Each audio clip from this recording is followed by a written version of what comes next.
can let you know when you're reaching the 15 mark in the event you want to leave the floor for questions. Okay, so Elisabetta, welcome. It's your time now. Thank you very much, Flavia. Thank you for the introduction. I am the president of Pixel, and at Pixel, not only we organize international conferences, but we are also involved in several international projects on education funded by the European Commission. We were involved in about 150 projects funded by the Commission. Now I will ask Lorenzo to give me the power of to move my presentation because I cannot move it. Lorenzo, if you're there, please give me the possibility. Thank you. Okay, so I will provide you with an overview of some of the current funding possibilities that are available at European level for developing international projects in the field of education, and more specifically in the field of higher education. So we will go through very briefly the Erasmus Plus program in terms of its objectives, the type of participants that can be involved, the budget available, the structure, and I will give you some examples of projects that were funded by this program. And then I will give you an even shorter overview of the Horizon Europe program. I will only have 2 slides on this other program because, of course, of time constraints. So Erasmus 2021-2027, it's a 7-year program. It just started. It has 3 main priorities: the promotion of inclusion and diversity. So promoting inclusion of people with all kinds of issues in education, the promotion of digital transformation, and a specific attention to environmental sustainability.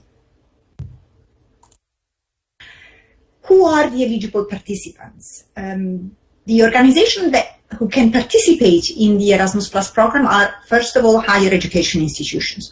Not only universities, but also associations of teachers at university level, networks of universities, public authorities working in the field of higher education, etc. And similarly, schools, vocational education institutions, adult education centers, and youth organizations.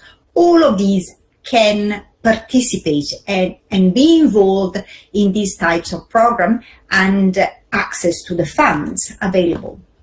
What kind of countries can be involved in Erasmus Plus?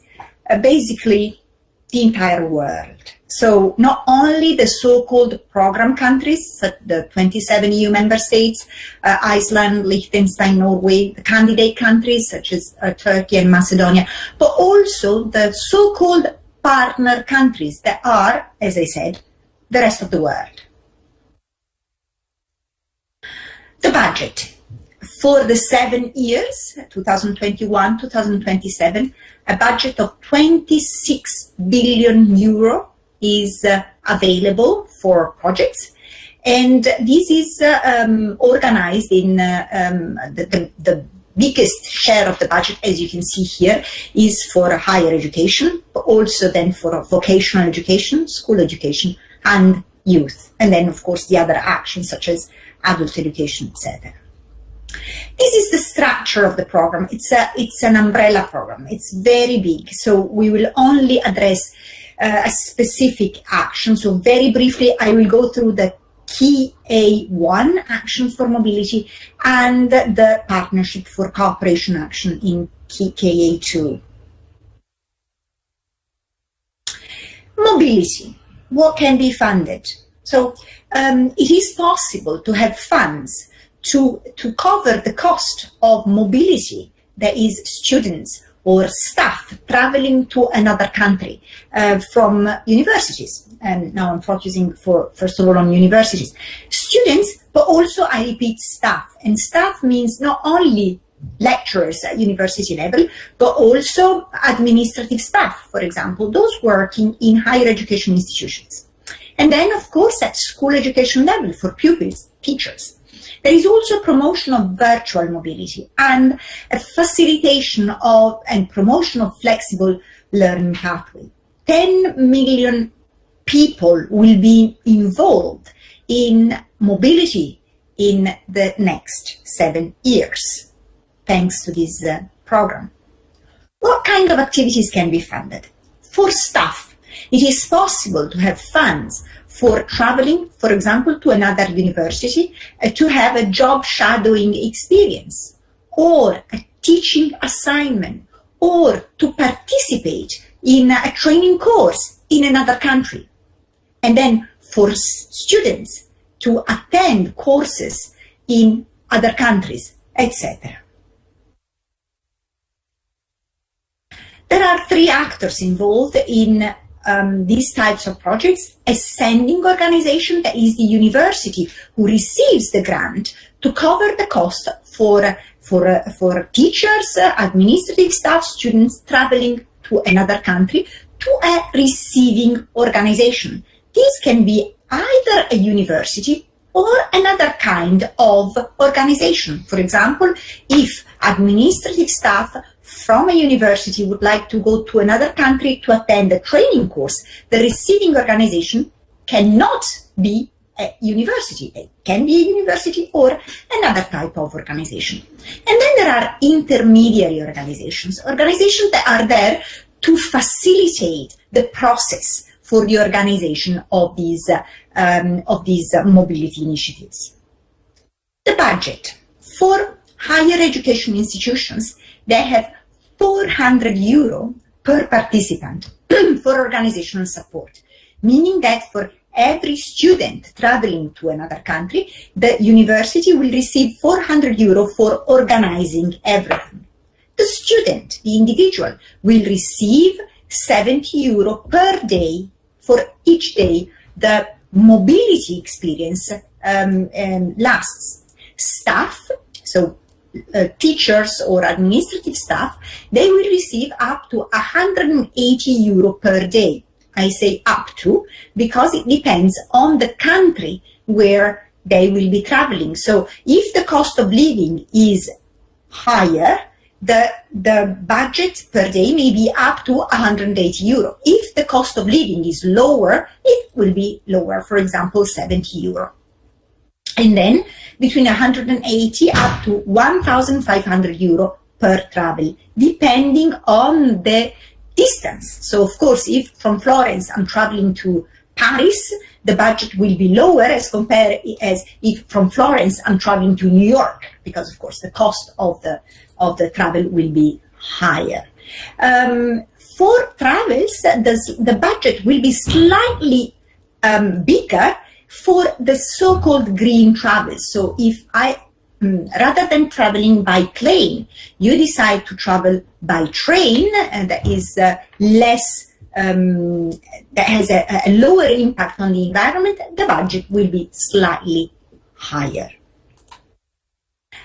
In a nutshell, you need at least 2 organizations, a sending organization and a receiving organization, and the duration may be up to 26 months, and the project has to be submitted to the national agency where the organization is based. Example of a couple of approved projects: we received a group of lecturers from a Belgian university. They came to Florence for a training course at Pixel to be trained on innovative practices in higher education, focusing on digital practices. And another example, we organized 2 weeks internship for a group of students from a Scottish university who worked in Florence in the field of business management and web design. The second action I will briefly address is cooperation among organizations and institutions. This is key action 2.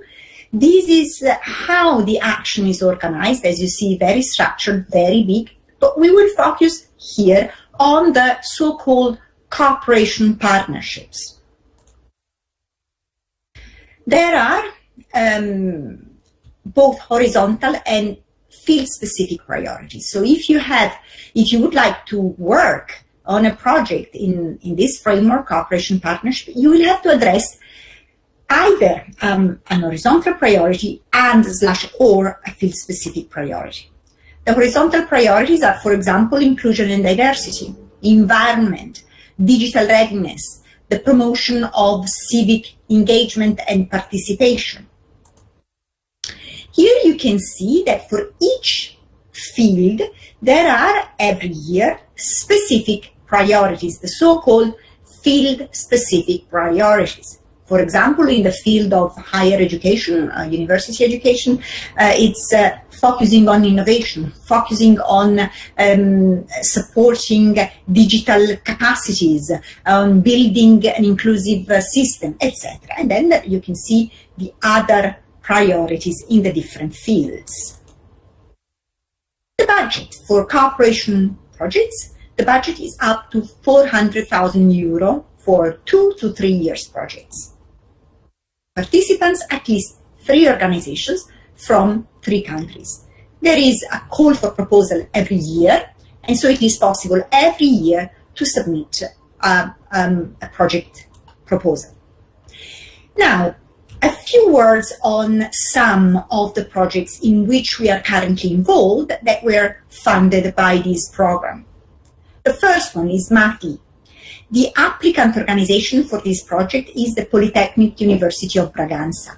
The aim of this project is to provide lectures of mathematics in the faculties of mathematics, of physics and engineering, with the tools to be able to assess the entry level of knowledge of mathematics of the first year students. So we are providing with tools and strategies to help lecturers to do that.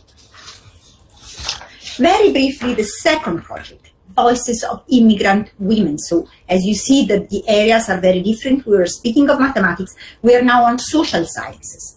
The applicant organization here is the Universidad de Olavide in Sevilla, in Spain. And the aim of this project is to analyze the women integration issues and how they impact on integration and immigration policies. So in the framework of this project, we are mapping initiatives and studies that are being carried out in the field. We are producing an e-learning package and producing policy recommendation. It's a network of universities working on this topic. Another example, Grenfin. The applicant organization for this project is the Department of Economics from the University of Bologna. So again, another field. Now we're speaking of economics. The topic here is the promotion of green finance. And the activities that are being carried out is the development of a joint master degree in green energy and finance. Next example, SMILE. The applicant of this project is the Department of Mathematics from the University of Genoa. And so we're back to mathematics, but the topic is very different as compared to the previous example I was making. Here the aim is to promote strategies and to develop methodologies to provide secondary school math teachers with the skills to identify the students who are at risk of developing learning disabilities in mathematics. So the aim of the project is to help teachers to identify these learning disabilities in maths, to tackle these identified disabilities, and to monitor the improvement made. The fifth project, this is now it's languages. So the applicant organization is a Portuguese university, and the aim is to provide language lecturers in universities with the skills to identify suitable digital sources for teaching foreign languages to university students. And we are developing in the framework of this project an e-learning course addressed to lecturers on how to develop the skills to analyze these sources, to use them as an integration or alternative to traditional teaching methods, and the skills to actually develop their own e-learning based or digital based teaching materials. And the last project, another field, it's psychology. So here, where the applicant organization is a Polish university, the Department of Psychology in this Polish university, and the aim here is to provide university lecturers of psychologists of the skills to teach how to address psychological early intervention. The project idea was developed during the first lockdown, during the beginning of the COVID pandemic. And so a big issue was how to deal with these people who were actually locked at home and how to help them from a psychological perspective. And this is the aim of this project. I went very briefly through the project, and now 2 slides, as I said, on Horizon Europe, very, very quickly. This is a program on research. So while the Erasmus Plus is more on the development of materials and methodologies and strategies for teaching, Horizon Europe is on research. The most relevant area, it's called Pillar, is the second one, where there are clusters of topics. So research topics, for example, on health, on culture, on security, on digitalization, on food, climate, energy, etc. The total budget is 90 billion euro. And as you can see here, the biggest budget is for Pillar 2, as I was mentioning earlier. And I will close my presentation with what do we do in these types of projects. What we do basically is to help transforming good ideas into successful European projects. So if a university researchers or lecturer has an idea that is consistent with the priorities of the current European programs, they can come to us and we help them transforming this idea into a quality application form that can have good chances of being approved. And we do this for free, meaning that we are not consultants. If we believe in the idea, we join the project as partner, and we will, if the project is approved, we will be in charge of supporting the project management and developing the project portal and all the digital aspects of the project. I have finished my presentation. Thank you very much for the attention. Thank you, Elisabetta. It was very, very interesting. I learned a lot, and I will certainly be contacting you. Sorry. I have a question for you, but before I ask my question, I would like to allow the people in the room to ask questions. And let's see, we have one, and it says from Octavia. Could you show again the slide with the sections? The sections of Horizon Europe or Erasmus? Is it this one? Or maybe for... No, I think she might be probably the one for the... okay. For Erasmus, so maybe yes. This one? Yes. So this is not the entire Erasmus program. This is KA2. This is one. So you can see how it's organized, or maybe there is no, where is it? Okay, maybe this one. I don't know. Oh, the previous one, maybe one of the first one, I think that you show. Maybe this one, or I think that one. Yes, the structure one. So this is the entire program. Yes. Okay, good. We got it. Yes. Okay. So yes. Okay, thank you. So very quickly, because we only have 42 seconds left. Any other question for Elisabetta? If not, I will very quickly ask my question. So this is pertaining, you said that you also work with your partners, other partners, obviously I'm not in Europe and in the United States. Would you, with Pixel, be interested in working with a partner from the United States? Or that's something that we will probably need to... No. Yes, of course. Yes. It is possible, as I was saying, for organizations from all over the world to participate in these programs. There are some sorts of limitations. Yes. So in case an organization from the US or any other country in the world is interested in participating in this program, please contact us and we will see how to cooperate. It is possible. Okay, wonderful. So thank you so much. Any other question? Her time is up, but if there's any other question, I would certainly love for her to be able to address it right now. One more minute left. No. Okay, so you have Elisabetta's email, which hopefully I know how to reach you, so I will be emailing you. Thank you so much. Thank you, Claudia. It was very nice to see you and to hear your presentation. Thank you. Yes, it was a very detailed presentation. So